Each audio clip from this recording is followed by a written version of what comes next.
कि मोहतरमा के हवाले से जो प्रेसिडेंट साहब ने कहा ना, जैस्मीन जब मोहतरमा वापस नहीं आई थी ना, मुझे उस वक्त पता था वो आएंगी, कत्ल हो जाएगी, और मुझे पता था कौन उनको कत्ल करेंगे। तो मुझे नाम तो नहीं पता था कि आप मारेंगे, आप मारेंगे, आप मारेंगे, आप मारेंगे, मैं मारूंगा, ये तो नहीं पता था ना। मुझे पता था कि वो कुव्वतें जो इस मुल्क में जमहूरियत को नहीं देखना चाहती हैं, जो इस मुल्क में भुट्टो खानदान के नाम को नहीं देखना चाहती है, वो उन्हें शहीद करेंगे। और इसलिए मैं कह सकता हूं कि मुझे भी पता था कि उन्हें कत्ल कर दिया जाएगा और कौन लोग उन्हें कत्ल करेंगे। तो प्रेसिडेंट साहब ने अगर तकरीर में ये कहा था तो दुरुस्त कहा था। हमें भी पता है कि उन्हें कत्ल करने वाली कुव्वतें कौन सी हैं। वो वही कुव्वतें जिन्होंने शेख जुल्फिकार अली भुट्टो को कत्ल किया, जिन्होंने मीर मुर्तज़ा और मीर शाहनवाज भुट्टो को कत्ल किया, उन्होंने ही मोहतरमा बेनज़ीर भुट्टो को कत्ल किया है। खुर्रम साहब, पहले तो आपसे ये था कि जो हमारे एक दोस्त ने ISI के हवाले से जो सवाल किया वो आपने उसका जवाब नहीं दिया। ठीक है। दूसरा मैं ये पूछना चाह रहा हूँ, दूसरा मैं ये पूछना चाह रहा हूँ कि आप इतनी देर से यही सवाल करें कि 4.5 साल पीपल्स पार्टी ने क्या किया। हम ये सवाल करना चाह रहे हैं कि आपने 4.5 साल पंजाब में क्या किया। पंजाब में 45,000 टीचर भर्ती हुए गैर सियासी बुनियाद पर, स्ट्रिक्टली मेरिट। पंजाब में 55,000 पुलिसमैन भर्ती हुए, नौकरियों की बात हो रही है, गैर सियासी बुनियाद पर मेरिट पे भर्ती हुए। पंजाब में 4,286 हाई स्कूल है, उस हर हाई स्कूल में IT की लैब प्रोवाइड की गई है। पंजाब में दानिश स्कूल का जितना मर्जी ये मजाक उड़ाए, लेकिन पाकिस्तान के गरीब तरीन लोगों को उनकी गुर्बत से निकालने का तालीम के जरिए इससे बेहतर इस तरह का एक्सपेरिमेंट कभी नहीं हुआ अल्लाह के करम से। उसके बाद पंजाब में 25,000 स्कूलों को रिफर्बिश किया है। पहली दफा जनूबी पंजाब में 70 अरब रुपए की डेवलपमेंट हुई है, जो कि उनकी जो जितनी उनकी आबादी है उसकी उससे ज्यादा हिस्सा उनका डेवलपमेंट का। और उसका नतीजा ये कि आप जाकर वहां सड़कें देखें, आप वहां के विलेज देखें। और जो सबसे बड़ी अहम बात है कि जब 2010 में इतना बड़ा एक अजाब आया सैलाब का, उसका रिस्पॉन्स क्या था? उसका रिस्पॉन्स ये है कि मैक्सिमम जो रिसोर्सेज हैं मियां वाली से लेकर मुजफ्फरगढ़ तक, मॉडल विलेजेस, नई सड़कें, नए अस्पताल पंजाब की बात कर रहे हैं। आप आए ना, नहीं आप मैं आपको दिखाऊं। पंजाब तो खुद कह चुकी हूँ, अगर आप जनूबी पंजाब में आपने इतने हकूक दिए होते तो आज लोग सराइकी क्यों मांग रहे हैं? अब इधर से सवाल कर, वो सवाल अच्छे होगा कि क्यों मांग रहे हैं। आप ये सराइकी नहीं मांग रहे। मैं एक बात कर, सराइकी वज़ीर आज़म ने बड़ी दफा फरमाया कि सराइकी सूबा होगा, सराइकी सूबा, लेकिन जब ये रेजोल्यूशन लेकर आए कौमी असेंबली में, वहां जनूबी पंजाब का लफ्ज दर्ज है। मैं वो जरा इंपॉर्टेंट इनकी बात थी कि कातिल लीग वाली बात देखें। आपने वैसे ये नाम मासूम के साथ उनको दिया। मैं उसकी वजाहत कर देता हूँ ना। देखिए जैस्मीन, बात ये है कि हो सकता है कि आज मुझे भी शहर में कोई जान का खतरा हो। माइक उनको दे दें पीछे। अच्छा, और मैं भी, आपने पूछ लिया। अच्छा, मुझे भी हो सकता है कि शहर में जान का खतरा हो सकता है कि मैं भी कोई एक चिट्ठी लिख के छोड़ जाऊं कि मुझे इन लोगों से खतरा है। लेकिन उन खदशात की बुनियाद पर जरूरी नहीं है कि खुदा न खास्ता कल मेरे साथ कोई वाकया हो जाता है तो वही लोग जिम्मेदार भी होंगे। होता यह है कि उस वाकये के बाद उन लोगों को इंट्रोगेट किया जाता है जिन लोगों के नाम मैंने अगर पहले से बताए होंगे। और मोहतरमा की शहादत के बाद जो प्रेसिडेंट साहब की जिस बात का हवाला दे रही हैं, वो गालिबन स्वयं का दिन था। और उस दिन उन्होंने एक सवाल किया गया जिसमें उन्होंने कहा कि वो कातिल लीग है। उस वक्त जनरल मुशर्रफ उस पार्टी को हेड कर रहा था, लीड कर रहा था। हमारा ये उन्होंने परवेज इलाही का मैं बता रहा हूँ, मैं वही तो बता रहा हूँ। मैं उसी में जवाब नहीं, नहीं हुआ नहीं। आप सुन ले, आप जितने नाम मोहतरमा ने ईमेल में दिए, जितने नाम मोहतरमा ने खत में दिए जो जनरल मुशर्रफ को लिखा गया, मोहतरमा के कत्ल की को ईमेल भेजी गई, वही मैं वही तो बता रहा हूँ। जितने नाम थे वो सारी इंट्रोगेशंस में वो लोग आए हैं, उनके खिलाफ तहकीकात हुई हैं। अब अगर किसी पर साबित नहीं हुआ तो आप क्यों क्या चाहते हैं कि हम उन्हें लटका दें? यानी ये इंक्वायरी हुई है। कोalition पार्टनर पे कभी साबित नहीं होता, हमारे नहीं हुआ है। ठीक है, ओके, ठीक है, वो कह रहे हैं साबित नहीं हुआ। मेरा नाम मोहम्मद मुख्तार आलम खान एजुकेट है। जहाँ तक मोहतरमा की शहादत की बात है, पूरे पाकिस्तान में और पूरी वर्ल्ड में इसमें कोई शक नहीं, वो अनडिस्प्यूटेड शहादत है। सब उनकी रिस्पेक्ट करते हैं, इज़्ज़त करते हैं और उनको शहीद मानते हैं, तो उनका यहाँ जिक्र अभी नहीं है। मेरा सवाल आप लोगों से ये है कि किसी भी मुल्क में तरक्की की बुनियाद इंडस्ट्री होती है। इंडस्ट्री एम्प्लॉयमेंट पैदा करती है।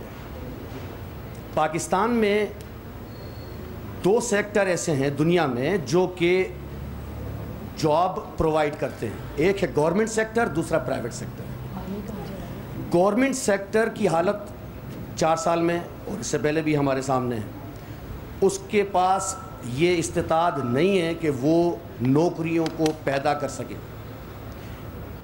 दूसरा सेक्टर है प्राइवेट सेक्टर। जल्दी सवाल कंप्लीट करें। प्राइवेट सेक्टर, मैं तो पानी पी रही हूँ। Private sector law and order situation के बगैर इन्वेस्टमेंट नहीं सवाल करता। समझ चुके हैं हम। मेरा इंडस्ट्री ग्रोथ नहीं हो रही, आप लॉ एंड ऑर्डर के हवाले से सवाल कर रहे हैं। जी मैं इसकी फिगर दे दूं कि इस साल जो इन्वेस्टमेंट टू जीडीपी रेशो है वो पाकिस्तान में 40 साल में सबसे कम। Investment to GDP ratio, no investment happening. मैंने इनकार नहीं किया। मैंने आपको पहले भी बताया कि जो यहाँ लॉ एंड ऑर्डर की सूरत हाल है, जिस किस्म का एक्सट्रीमिज्म है, जिस किस्म की एनर्जी के क्राइसिस हैं, यकीनन उससे फ़र्क पड़ा है। लेकिन ये बात आपको माननी पड़ेगी कि इन तमाम क्राइसिस के बावजूद आपकी एक्सपोर्ट ने 25 बिलियन पहली दफ़ा टच किया है, पहली दफ़ा। अब अगर आप ये समझते हैं कि आपकी इंडस्ट्रीज बंद है और एक्सपोर्ट बढ़ रही है तो ये बात समझ में नहीं आती है। इंडस्ट्रीज आपकी इन बहरानी सूरत हाल में, इन जंगी हालात में भी इतनी पैदावार दे रही हैं कि आप तारीख में सबसे ज़्यादा एक्सपोर्ट आपने इस साल की है। तो इन चीज़ों को तो आप तस्लीम करें ना कि हुई है। आप ये मानते हैं कि अगर लॉ एंड ऑर्डर, आप कहते हैं ना कराची 70% रेवेन्यू जनरेट करता है, अगर आपने कराची, सिंध या खास तौर पे कराची में लॉ एंड ऑर्डर को पूरी तरह से काबू कर लिया होता तो आपको मजीद अचीवमेंट्स होती। मैं आपकी बात से एग्री करता हूं, लेकिन इसमें सिर्फ लॉ एंड ऑर्डर नहीं है। लॉ एंड ऑर्डर आपका ठीक होना चाहिए, आपके एनर्जी क्राइसिस ठीक होने चाहिए, आपकी जो आपकी जुडिशरी है उसका एटीट्यूड टुवर्ड्स द इन्वेस्टर्स वो ठीक होना चाहिए। अगर आप लॉ एंड ऑर्डर ठीक कर दें, आप एनर्जी क्राइसिस ठीक कर दें, अगर अदलिया हर उंगली उठाएगी, इन्होंने करना सुप्रीम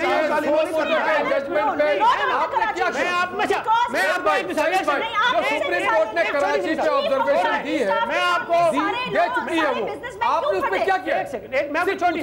सुप्रीम कोर्ट ने कराची पे ऑब्जर्वेशन दी है। एक मिसाल ले लें, कम्युनिटी ने क्या कहा? एक मिसाल देता हूँ सिर्फ मैं आपको। आप कराची में बहुत सारे प्रोजेक्ट्स बनते हैं ना, ये फ्लैट्स वाले, आप अगर जाके कहीं फ्लैट बुक कराइए और अगले दिन आपको पता चले कि सिविल कोर्ट में निहाल हाशमी साहब ने इस प्रोजेक्ट के खिलाफ दरखास्त दे दी है, आप क्या करेंगे मुझे बताइए? इसमें लोगों के नहीं, आप क्या करेंगी? नहीं, मैं आपसे पूछ रहा हूँ, क्या करेंगी आप? अपने पैसे जो लाख 2 लाख आपने एडवांस दिया होगा ना बुकिंग पे, वो जाके वापस ले आएंगी, वापस ले आएंगी।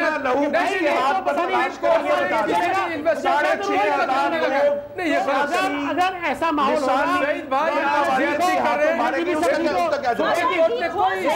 अगर ठीक हो, लेकिन उसके साथ साथ ये फैक्टर भी ध्यान में रखना चाहिए। सुप्रीम कोर्ट ने आपको आईना दिखाया कराची के बेंच पे आकर के कि ये लोग जिम्मेदार हैं लॉ एंड ऑर्डर के भत्ते के एक्सटॉर्शन। आपको भी कहा है, गवर्नमेंट को उन्होंने कहा, आपको भी कहा है। एक सेकंड माजरत के साथ सुप्रीम कोर्ट तो कराची में एक और बड़ा सवाल ये निशान छोड़ गई है, किसकी तरफ इशारा किया उन्होंने? कहा वजीर आला की है, वजीर आला की है, इनके इत्तेहादियों की है, इस सूबे में एब्सोल्यूट मास्टर है। ठीक है, बिल्कुल ये और इनके इत्तेहादियों की है। इत्तेहादी 3 इत्तेहादी हैं जो सेंटर में भी साथ हैं, इधर भी साथ हैं।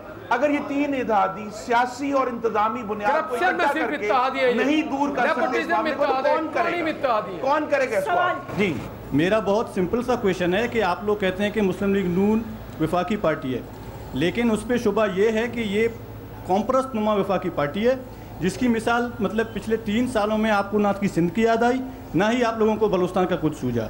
अब जब इलेक्शन करीब आ रहे हैं तो आप लोगों को मतलब ये यहाँ पे आके आप बैठ के कह रहे हैं कि इस मिट्टी से मुझे बहुत प्यार है। सिंध के जो कौम परस्त पार्टियां हैं वो पाकिस्तानी नहीं है क्या? उनको पाकिस्तान में जीने का हक नहीं है?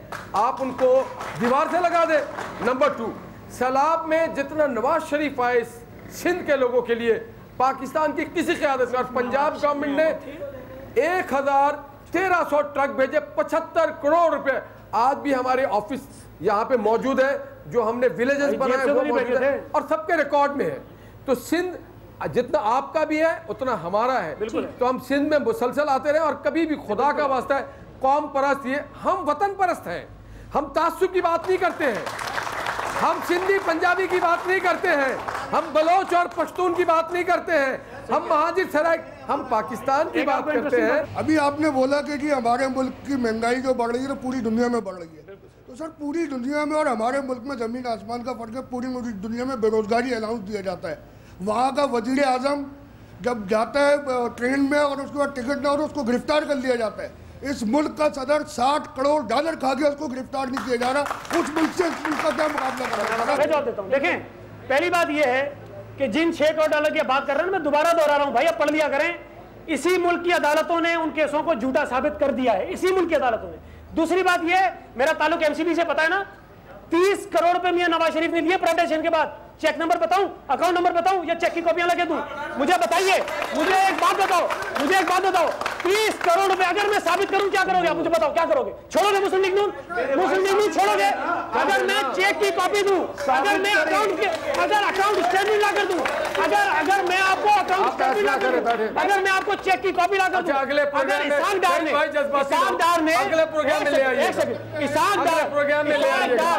बिल्कुल है इसाकदार जो संधि है, संधि है ना मियां साहब के। एक सेकंड जरा सुन, जज्बाती हो रहे हैं, एक मिनट सुन सर, आप जज्बाती मेरे भाई सुन लें, देखिए सुनने का हौसला साबित कर दें। एक सेकंड यार, नहीं बात ये है मियां साहब, नहीं मेरी बात सुन, नहीं जस्मीन एक बात सुन।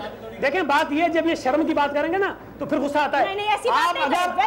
अगर आप इतने पारसा बनते हैं, अपने लीडरों के अकाउंट और खाते चेक करें कि जब उनकी प्राइवेटाइजेशन होने के बाद उनको एक इदारा नवाज शरीफ ने दिया था, तो उस वक्त उनकी वेल्थ कितनी थी? जब चीफ मिनिस्टर बने वेल्थ कितनी हुई? जब प्राइम मिनिस्टर बने वेल्थ कितनी हुई? और आज उनके पास वेल्थ कितनी है? पेपर मैंने दिया ना, जरा पढ़ लीजिएगा, आपको पता चल जाएगा कि कितना पैसा उन्होंने कहां से लिया। एक सेकंड मेरी बात सुनो, उन्होंने कमा के किया भाई, एक सेकंड तो कोई मुझे बताइए, ऐसा कमाने का गुण, मेरे भाई ऐसा कमाने का गुण इस मुल्क के हर आदमी को बताओ, ऐसा गुण हर आदमी को बताओ जो इस तरह कमाता, जिसके पैसे के बच्चे जो हैं वो लंदन में रुकते हो, मेहनत की है, बताए ना मेरे भाई, लंदन में पैसा कहां से गया? शरीफ को लंदन में पैसा कहां से गया? सरकारी खजाने से $1 मिलियन दिया अजमेर शरीफ ने। अजमेर शरीफ को $1 मिलियन सरकारी खजाने से दिया गया। आपको बिना करे जाते हैं 10 करोड़ रुपए, फिर दिया ही नहीं। मेरा सवाल ये है कि आपको कराची की हलाकतें तो दिखाई देती हैं, मगर जो पंजाब में हुई डॉक्टरों की हड़ताल के दौरान, डेंगू के दौरान और एक्सपायर दवाइयों के दौरान, उनका जिम्मेदार कौन है?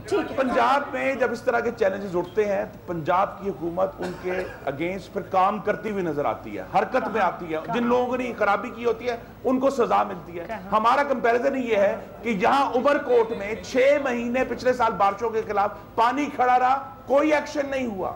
यहां मैं फिर दोहराता हूं, कराची में 6,500 शहरियों की सियासी, लिसानी, फिरका वारियत की बुनियाद पर कत्ल हुआ, कोई एक्शन नहीं हुआ। बता हो रहा है, कोई एक्शन नहीं हुआ और कोई जिम्मेदारी लेने के लिए तैयार नहीं। हमेशा कहते हैं सबको पता है कौन कर रहा है। भाई खुदा के लिए बता दे कौन कर रहा है, क्योंकि अगर आप 3 जमातें ट्रिपल आसिफ जरदारी, असफंदियार वली, अल्ताफ हुसैन नहीं कर सकते कराची को कंट्रोल, तो फिर कौन करेगा आके? आपने ही करना है। अब पिछली है, ये बंदे मर रहे हैं, रोजाना मर रहे हैं, लेकिन जवाब कोई नहीं, जिम्मेदारी कोई नहीं। I like to wind up. मैं ये कहना चाहती हूँ कि ये प्रोडक्टिव शोज हैं इसलिए क्योंकि इसमें जो ग्रास रूट वर्कर्स होते हैं या जो मेहनत कश लोग होते हैं या जो स्टूडेंट्स होते हैं, उनकी दिल की बात बाहर आती है, फ्रस्ट्रेशन बाहर आती है, एक दूसरे से मिलने का मौका मिलता है, तनकीद भी होती है, सवालों के जवाब भी मिलते हैं। तो मेरी कोशिश ये होगी कि इस तरह के मजीद शोज आप तक लेके आए, क्योंकि मुझे बहुत लोग ये कहते हैं कि अवामी नुमाइंदों के साथ अवामी जो उनके रिप्रेजेंटेटिव्स हैं उनको भी बिठाना चाहिए। मेरे जो आज गेस्ट ने शिरकत की है इस लॉन्ग ग्रैंड डिबेट में, मैं उनका शुक्रिया अदा करना चाहूंगी। आप सब लोगों को अभी शुक्रिया अदा करना चाहूंगी for feedback, write to me on Facebook and Twitter. Press club वालों का बहुत ही ज्यादा शुक्रिया फॉर फैसिलिटेटिंग अस। अपना ख्याल रखिएगा, अल्लाह हाफिज।